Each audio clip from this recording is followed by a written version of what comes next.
بسم الله الرحمن الرحيم. الحمد لله والصلاة والسلام على رسول الله، أما بعد.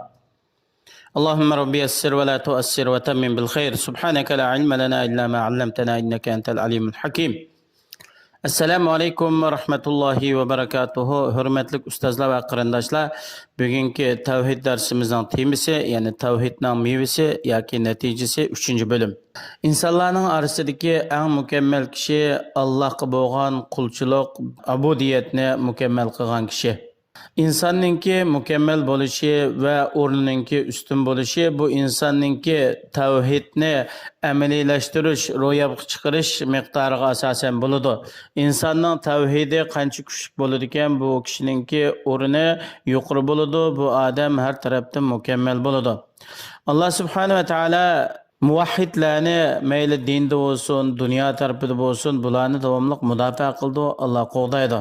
Shuning uchun Allohning mag'firati bilan nasibiga erishilgan kishi kim desa, bu haqiqiy muvahhid kishining bo'lishi umid qilinadi. Chunki Alloh subhanahu va taolo hadis qudusida shunday aytadi: "Law ataytani bi qurabil ardi khataya thumma laqitani la tushriku bihi shay'a la ataytuk bi qurabiha maghfiratan rawahu." Ya'ni agar sen mening qishimga zimin toshqidek xatolik bilan kelsang, ondan keyin zimin toshqidek shunday ko'p xatolik qilib, menga hech qanday narsani bir sherik keltirmay men bilan uchrassang deydi. O vaqtida sana zimin toshqidek shu mag'firatni elib kelaman. O'zi muvahhid, Allohni bir biladigan, Allohninki buyruq farmonlarini o'rindaydigan kishilarda ba'zi bir xatolik, kamchilik bo'lib qolsa, Alloh subhanahu va taolo bularninki xatoliklari, kamchiliklarini afo qilganligini bu hadis qudusida bayon qilib bergan. Ibn Rajab Hanbali rahimahulloh aytadi, tavhid degan eng katta sabab bo'ladi. Ham tavhidni yo'qotib qo'ygan odam Alloh tarafdan keladigan mag'firatni yo'qotib qo'ygan bo'ladi. Tavhid bilan kelgan odam mag'firatning eng katta sabablarini ilib kelgan bo'ladi. Shunga Alloh hech qanday narsani sherik keltirmagan muvahhid kishi o'lib ketsimi, Allohninki rahmatiga erishadi. Shaytonninki hamda Allohni bir deb e'tiqod qilgan, Allohga hech qanday narsani sherik keltirmagan muvahhidlarga hukmronlik qilish kuchi bo'lmaydi. Allah subhanahu wa ta'ala bu to'g'rida Qur'oni Karimda shunday aytadi: "Innahu laysa lahu sultanun alallazina amanu va ala robbihim yatawakkalun." Haqiqatan o shayton uchun o'z Rabbiga, Allohga ishongan, Allohning payg'ambariga ergashgan, o'z Rabbiga tavakkul qilgan bundaq muvahhid mu'minlarga hukmronlik qilish kuchi bo'lmaydi. İnsan o'zininki tavhidininki mustahkam bo'lishi, kuchli bo'lishi, katta bo'lishi miqdori bilan Alloh subhanahu va taolaning o kishini mudofaa qilishmi ziyoda bo'ladi. Shu Alloh subhanahu va taolo Qur'oni Karimda innalloha yudafi'u anil lazina amanu. Haqiqatan Alloh subhanahu va taolo iymon etgan mu'minlarni mudofaa qiladi, qo'g'daydi. Har qanday odam tavhidni amaliylashtirdi ekan, o'zida tavhidni mujassamlashtirdi ekan, Alloh subhanahu va taolo bu odamni turli balo, musibat va nachar fohisha ishlardan Alloh saqlaydi.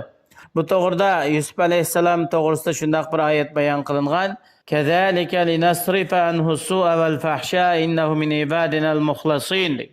Aşının o'xshash biz Yusuf alayhisalomdan nachar, fohisha, sat ishlarni undan yiroq qilamiz. Haqiqatan u bizningki ixlosman, muxlis, Allohni bir deb e'tiqod qiladigan shu muvahhid bandalarimizning qatoridan.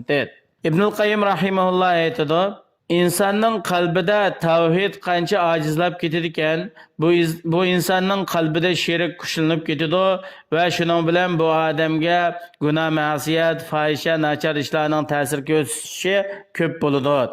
Allohni haqiqiy bir bilgan tavhid ahli muvahhid kishilarga hayoti dunyoda xotirjamlik, oromdillik bo'ladi. Bular o'zining iymonining miqdori bilan dunyoda tinch, xotirjam yashaydi. Bu to'g'rida Alloh subhanahu va taolo aytadi: "Allazina amanu va lam yalbisu imanahum bi zulmin ulaika lahumul amn va hum muhtadun." İman etgan, ya'ni Allohga ishongan, Allohning payg'ambariga ishongan, o'zining iymoniga sherikni aralashtirmagan kishilar, ular uchun dunyo va oxiratda xotirjamlik va ularga to'g'ri yo'l topquchilardir. Endi dunyodan ketgan, vafot bo'lgan o'liklarmi muvahhidlarning, ya'ni haqiqiy taqvodor, Allohni bir deb e'tiqod qiladigan, e'tiqodi sog'lom kishilarning duosidan manfaatlanadi. Jinoza namozida shundaq muvahhid kishilarningki duosi qabul bo'ladi. Bu to'g'rida payg'ambarimiz sollallohu alayhi vasallam o'zining muborak hadislarida shunday aytadi: "Ma min rajulin muslimin yamutu fayaqumu ala jinazatihi 40 rajulan la yushrikuna billahi shay'a illa shaffa'ahumullohu fiha." Ya'ni bir musulmon odam vafot bo'lgandan keyin bu odamning jinoza namozi o'qig'ili 40 odam tursa, hech qanday narsa sherik keltirmaydigan haqiqiy muvahhid kishilardan 40 odam bu odamning jinoza namozini o'qisa, shularning sababi bilan Alloh subhanahu va taolo bu mayitga shafaat qiladi. Allohni bir deb e'tiqod qiluvchi muvahhidningki vafot bo'ldigan vaqt yaqinlashgan vaqtida Alloh subhanahu va taolo u kishiga jannat bilan bishorat berdi. Bu to'g'rida payg'ambarimiz sollallohu alayhi vasallam shunday aytadi: "Man kana akhiru kalamihi la ilaha illalloh dakhalal janna." Qanday bir odamning eng oxirgi so'zi dunyoda yashab o'lib ketadigan vaqtida eng oxirgi so'zi la ilaha illalloh, Allohdan boshqa ibodatga loyiq hech bir haqiqiy ma'bud yo'q degan mush so'zni aytib hayoti oxirlashgan bo'lsa, bu odam jannatga kirdi. Alloh subhanahu va taolo muvahhid odamni dunyodami izzat qiladi, oxiratdami Alloh subhanahu va taolo bu kishini ikrom qildi, uning martabasini yuqori qiladi. Yaxshi amal qiluvchilarni mukofotlagan eng yaxshi mukofot bilan Alloh subhanahu va taolo u kishini mukofotlaydi. Har qanday bir odam sog'lom tavhid aqidasi bilan dunyodan ketadi ekan, bu odam uchun jannat bo'ladi. Ya shu vafot bo'lgandan keyin butul jannatga kirib ketadi yoki oqibatda jannatga kiradi. Orliqda ba'zi bir xatoliklar bo'lib qolsa, uning bir jazosi tugandan keyin yani jannatga kiradi. O'zining gunoh xatoliklari sababidan garchi do'zaxga kirib qolsa-mu, do'zaxda mangu qolmaydi. Nima uchun? Bu odamning qalbida haqiqiy tavhid nuri bor. Allohni bir deb e'tiqod qilgan, Allohning payg'ambariga ishongan, Allohning buyruqlarini o'rinlagan, ammo ba'zi bir xatoliklar tufaylidan xatolikdan pok bo'lguncha do'zaxga kirsa-mu, keyin yana jannatga kiradi. Şuna Peygamberimiz sallallahu aleyhi ve sellem özünün yani mübarek hadisinde aytgan: "Men mata la yushriku billahi şeyen dakhalal cennah." Har qanday odam Allohga hech qanday bir narsani sherik keltirmasdan o'lib ketadigan, bu odam jannatga kirdi degan. Payg'ambar alayhissalomning shafaatiga erishadiganlarmi haqiqiy muvahhidlar. Allohni bir deb e'tiqod qiladigan, payg'ambarimiz sollallohu alayhi vasallamni Allohningki haq bilan avatgan haq payg'ambari deb e'tiqod qiladigan muvahhidlar oxirat kunida payg'ambarimiz sollallohu alayhi vasallamningki shafaatiga erishadi. Bu to'g'rida Abu Hurayra radhiyallohu anhudan bayon qilingan hadisda u kishi mundaq deydi: "Ey Allohning elchisi, qiyomat kuni sizning shafaat qilishlari bilan insonlarning eng baxtli bo'lganlari qaysi?" deganda payg'ambarimiz sollallohu alayhi vasallam deydi: "Qiyomat kuni mening shafaatim bilan insonlarning eng baxtli bo'ladigini bu odam chin qalbidan ixlos bilan la ilaha illalloh, Allohdan boshqa haqiqiy iloh yo'q deb tavhid kalimasini iqror qilgan, bunun taqozosi bo'yicha amal qilgan kishi." Tavhidni amaliylashtiruvchi, tavhidni ro'yobga chiqaruvchi kishi jannatning 8 eshiklarining qaysidan xolisa shuningdan jannatga kiradi.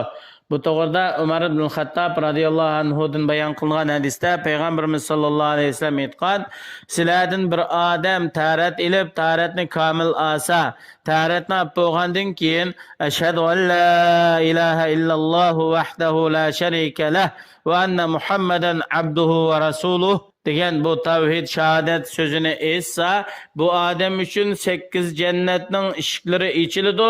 Bu kishi shu 8 jannatning eshigining qaysidan xolisa shuningdan jannatga kirib ketadi. İbnül Qayyim rahimahullah aytadi: "İnsanning, ya'ni bandining tavhidi katta bo'lgan sira Alloh tarafdan bu odam keladigan mag'firat kechirim nihoyat mukammal bo'ladi."